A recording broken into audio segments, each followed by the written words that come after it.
People in Houston County also came out in big numbers for Georgia's final day of early voting. Wanya Reese joins us live to explain what brought voters out and to give us the latest on turnout. Well, good evening, Lori. Across Houston County, more than 1,000 people came out to vote today. And earlier today, I got the chance to speak to some voters, and they say that their vote, that is the best way that they can voice their choice. On Friday, voters wrapped around the Houston County Extension office to cast their ballot. I personally know that if you want to make change, the best change that you can do for our country is to vote. If you're not going to vote, then you can't complain.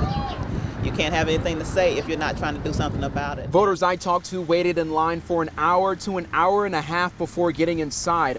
Just before 2 p.m., Andy Holland with the Houston County Board of Elections says more than 1,900 people had already voted across the county. It's been going pretty smooth. We've got a lot of people that have shown out to vote on the last day early voting, as we expected.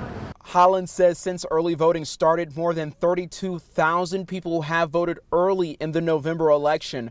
Just about 18,000 people have voted by mail. He says that is a significant increase versus the 2016 election. Well, overall, between absentee voting and early voting in 2016, I think we did about 42 or 43,000, and as of this morning, we're already over 50,000 for this election. So it's a pretty good increase with, a full day of voting to go and absentee ballots coming in up until 7 p.m. on election day.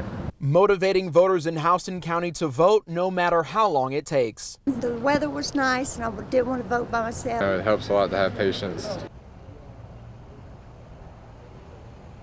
Now the polls here in Houston County, they closed at 5. You see these folks waiting in line. They're still going to have the opportunity to vote. Now the next step, Holland says, that's going to be getting the data from here and the other voting locations, and they're going to start to collect that data. Live in Perry, Wanya Reese, 13 WMAZ News. Thank you, Wanya. Holland says his staff is now getting ready for Election Day on Tuesday.